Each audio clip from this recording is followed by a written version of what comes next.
Hey, Fino Boxing fans, here with the one and only Marlén Esparza, your hometown of Houston, Texas, obviously. Just talk about being here, Golden Boy coming back to the state. Ryan Garcia, Oscar Duarte, what are your predictions on this matchup? It's going to be a really good fight. I think this is really going to be a contest on whose headspace is great. On skill set level, Ryan, 100%. But if everybody has their head on right, then Ryan. But if not, I don't know. I think it's going to be a really good fight, and we'll see what happens. I think I wish the best for Ryan, and I know that his opponent is a really skilled fighter. So it's really going to be a nutrition, to be honest with you. Like who's all there, and I think that's what's going to boil down to. Definitely. Speaking of great fights, you're always giving us great fights.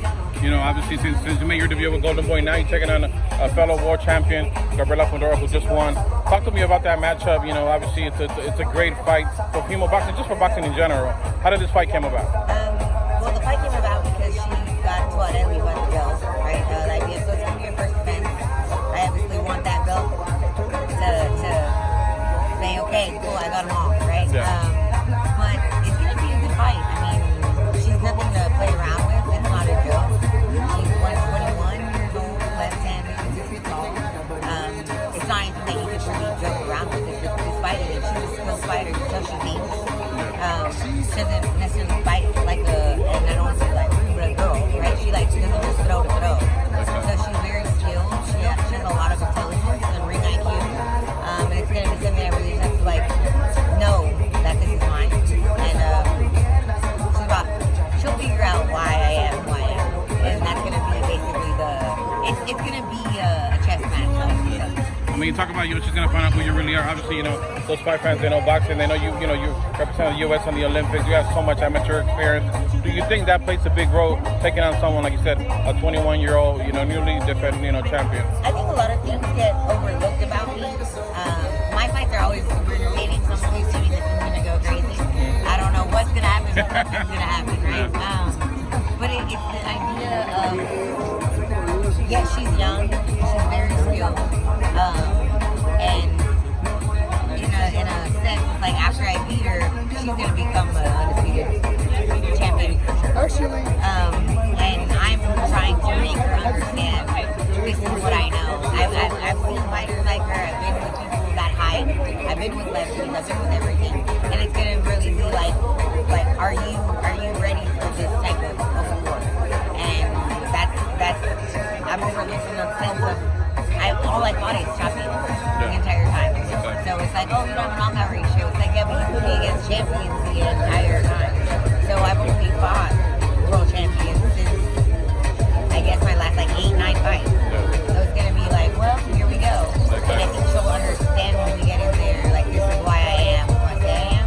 But it's going to be difficult. I'm not overlooking her. I'm taking her extremely serious, like I do every opponent, but she's gonna take a little extra,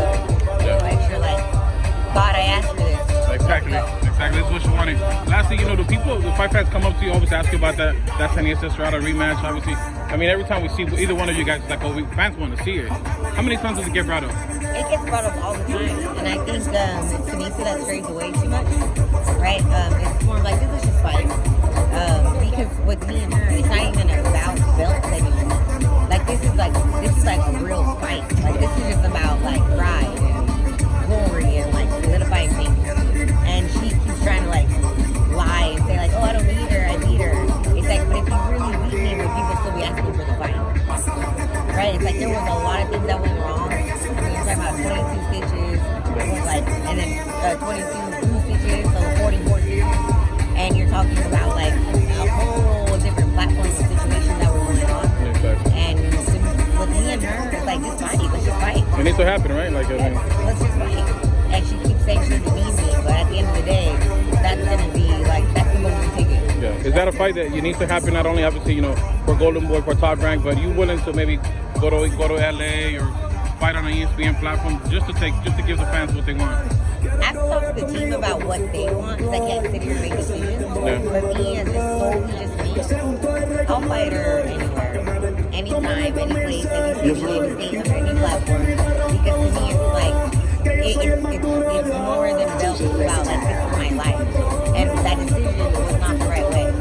God bless you, and it's time to figure it out again.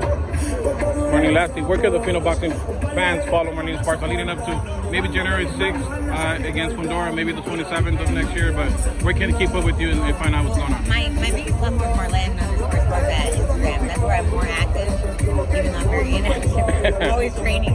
But and then basically everywhere is Marlén Esparza. I started everything early, so it's Marlén Esparza. But Instagram will keep them more interactive. Like you'll see me on the brand. There we go. Well, we'll hit that follow. Thank you so much, Marlén.